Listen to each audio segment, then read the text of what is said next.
What's up everyone, I'm Eldritch and welcome back to my take on the class reveal for Camelot Unchained that happened last Friday. This is the 8th reveal, only 2 more to go after this one. And next week is Thanksgiving in America, and for that reason the next class reveal will not be on Friday, it will be on Wednesday. And as such, I'm also not going to wait until Sunday to put my 2 cents in, and so next week's class reveal will be up by Saturday. I would say Friday, but Friday just happens to be my day off, and my day off is sacrosanct. Anyway, the community has once again decided, and there were only 3 letters left, but they chose H, and that turned out to be the Spirit Mages. Not really all that big a surprise, I kinda knew about this and really wanted to see it. Finally, H is here. Definitely my most anticipated trio, even though I must say that I enjoyed the Shapeshifter trio a lot more than I thought I would. So in my video on the Mage reveals, I kind of said that I was worried that there wasn't going to be enough magic variety. And those concerns have completely gone because these mages are actually really damn awesome. City State Entertainment did not want to do straight up pet classes, mostly because a class with a permanent pet needs that pet animated and rendered as a character in the world. And as such, you always have to worry about a higher polygon count in open RVR situations. There are also of course concerns with the AI and the pathing, and it just makes it much easier when your pets are flying and basically spell effects.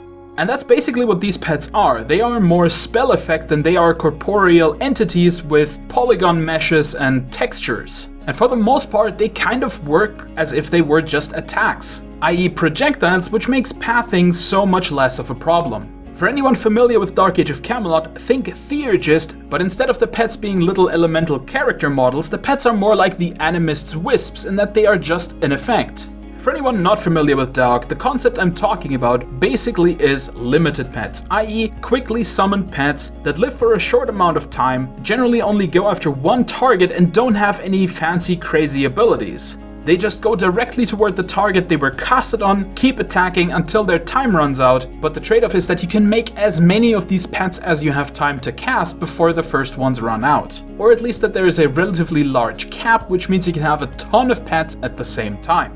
Now you could say, hey, that's really just a dot. And you would be right to a certain degree, but if that was a legitimate argument, you could say there's no point between having a fireball and a fire explosion because it's just damage. Yes, in essence it kind of works like a dot, but then again you can stack it quite a lot at the cost of a lot of mana, and the enemy can run away from your dot. This sort of class mechanic already existed in Dark Age of Camelot, but it caused all manner of issues because the pets were rendered characters. When there were a ton of them, it caused lag issues for clients, it caused server issues, it caused problems with AI behavior, and had some very funky interactions with the game's combat system. Now that latter part could technically still exist in Camelot Unchained, but at least the issues based on the graphical side of things will be fixed if they are instead mostly spell effect. Alright, first let us talk about the Viking spirit mage, the Slaughter Wolf. The word slaughter wolves, or wolves of slaughter, comes from the Anglo-Saxon word Wealewulfas, which is the name they gave to the invading heathen Viking forces in the poem The Battle of Maldon, which celebrates the real battle that happened in 991. It's safe to assume that this name had to do with 2 things in particular. Firstly, the Christians perceived the Vikings to be incredibly bloodthirsty and prone to acts of savagery. Historically speaking, this doesn't necessarily mean that the Vikings disemboweled their victims and hanged them from trees. It has probably more to do with the fact that the at the time Christian Anglo-Saxons perceived themselves to be very highly civilized, and there were a lot of codes of honor that went into combat. Codes of honor that the Vikings just really didn't care about. And so the Vikings would raid, they would pillage, they would attack at night, things that were unthinkable for the Anglo-Saxons. And the other part probably comes from the Ulfhednar, fierce Viking berserkers clad in wolf pelts whose ferocities struck fear in the heart of their enemies. While there are no specific instances of ghost or spirit summoning in Germanic mythology or folklore that I know of, and such things could of course exist in Scandinavian folklore, and I'm not quite as familiar with that, but that doesn't really matter all that much, because the most important part about this class is the theme of wolves. And the Vikings and ancient Germans were very much in tune with nature, and as such had spirit animals. And the wolf is definitely one of the most important spirit animals in frankly most Euro-pagan religions. In the mythology alone, the wolf is the most frequently featured animal. There's Skoll and Hati, the shadow wolves that chase sun and moon across the sky, Geri and Freki, Odin's wolves and symbols of loyalty and strength, and of course Fenrir himself. Most societies of ancient Europe equally hated and revered wolves. They hated them because they would attack domesticated animals, and they were revered for their good qualities, loyalty, strength and ferocity, and of course their tightly knit packs. And all of that, in my opinion, makes it a perfect choice for a class with multiple pets. In Camelot Unchained, the Slaughter Wolf, instead of summoning different kinds of spirits, simply summons different kinds of wolves. Frost and Fire Wolves are the examples given, and there can be many more such as Radiant Wolves, Shadow Wolves, Spirit Wolves, etc. The way it was described in the livestream is that anytime you summon a wolf, you also give an order to all your other currently summoned wolves. And this is great because it allows you to kind of recycle previously cast wolves that are attacking other targets or that have no targets to attack anymore, and it redirects them onto your current target, allowing you to join in the assist priority of your group more effectively, which is usually a weakness for this sort of class. Because generally one limited pet will not do all that much damage on its own,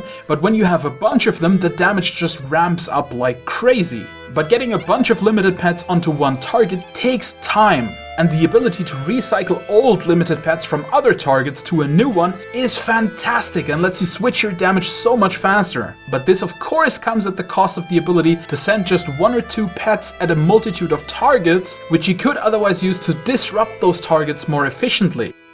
Next we have the Arthurian spirit mage, the Dreadcaller. Now I will start this off by saying that Celtic tribes didn't really believe in the concept of sin, and as such it's no wonder that there is no real hell in Celtic mythology or any place that resembles the hell or purgatory of Christian mythology. And the souls of criminals upon death would go to Annwn just like everyone else's. The reason for that is that most crime in Celtic societies was punishable by death, banishment, sacrifice, mutilation or torture. The tribe or clan or village or city was of absolute and paramount importance. And committing crimes within these structures of society was the worst offense imaginable. In Welsh folklore, for example, it is said that those who commit a crime and go unpunished will be hunted down and killed by the Cún Annwn, the spirit dogs of Lord Arawn, king of the otherworld Annwn. When Christianity spread, a lot of these legends and myths became Christianized as well. The hounds of Annwn became hellhounds, and criminals were suddenly sinners, and they should be buried at crossroads so that the hounds can find their souls and drag them to hell. It is very likely that it is from this particular strain of Christianized folklore that the Dreadcaller hails. And they rip the spirits of criminals out of Annwn, which at this point is kind of a proto-hell, and force them to do their bidding. And if they do well, then they get absolved of their crimes and are allowed to go to heaven like everyone else. In Camelot Unchained, the Dreadcaller is actually the most similar to a traditional pet class, in that they only summon one pet at a time and then focus their attention on that pet. Because they summon the souls of criminal humanoids, they also have more humanoid-like attacks and abilities. So you could either summon a sword fighter or a mage or maybe even an archer or a healer. And this is very much unlike the summoned spirits of the other two realms, who both employ more beast-like spirits that don't have any fancy abilities. And as such, I really like this distinction between the three realms. The Dreadcaller also gets the ability to take direct control of their pets, which to me suggests that most of the class's attacking power will actually come from the pet and not from the Dreadcaller himself. Which means that the Dreadcaller without the pet is probably going to be more of a support or control mage, or just a bunch more support abilities for their pet, more reminiscent of traditional pet-focused classes. And last but certainly not least, we have the Tuatha De Danann spirit mage, the Morrigan. The Morrigan is one of those parts of Irish mythology that shows how little we actually know about it today. Throughout all the texts and poems and songs that do exist, there are many different versions of what the Morrigan actually is. In some she's just one goddess, a member of the Tuatha De Danann, a daughter of Anma, and granddaughter of Nuada. Other times she's also believed to be 3 goddesses at the same time, and even the makeup of that trio varies depending on the source. The Morrigan is connected with and takes the form of crows, eels, wolves, and cows. But the crow is the most common association that spreads pretty much all the texts. Depending on who you ask, she is a war goddess, a death goddess, a moon deity, or even a goddess of wealth of the land and fertility. Some scholars even believe her to be a sort of proto-banshee because she fills a similar role in the Tale of Cuchulainn. And the banshee as a folkloric character is much younger than Morrigan. In Camelot Unchained, the Morrigan summons the spirits of crows, bulls, and possibly wolves and eels, in the truest and most classical sense of limited pets, which means that she casts her chosen spirit pet and then sends it straight at the enemy to go pecking or hacking or slamming or smashing or biting or scratching away until the time runs out and the pet fades into nothing. She also gets the ability to send them through a little portal that will skip the path between the Morrigan and her target. This is of course incredibly useful when sieging because it lets you target those pesky archers up on the battlements and send crows right up in their faces. And the Morrigan will apparently also take the place of the main damage dealing mage among the Tuatha De Danann, with the druid being more specialized and perhaps even more control focused than previously thought. All in all, I love all three of these class concepts. I think they're awesome, and while they definitely didn't turn out as batshit crazy as they were initially planned, they still turned out pretty damn cool and are going to be an awesome addition to the roster. Now, in terms of the score, I'm of course super in love with the Morrigan, and I was ever since I heard the name spoiled way back, right before the class reveal started. It was the first name that we got to hear of any of the classes. And then when I figured out that the Morrigan was going to be one of the spirit pet classes, I was super in love. And so I was pretty damn sure that I was going to give the point to the Morrigan no matter what. But you know what? One of these classes actually really surprised me. And that class is the Slaughter Wolf. I find that class, its entire design, the design of the wolves, that they act like a pack, and that you can see that in how you summon them, and that when you summon a new one, they all follow the new command. I find that so incredibly awesome. And also, of course, the artwork of the Slaughter Wolf himself, because he looks a lot more like he's capable of melee combat. I mean, he's wearing some sort of medium leather type armor and an axe. So if he's more of a melee character and then summons wolves on top of that, holy crap, am I ever into that.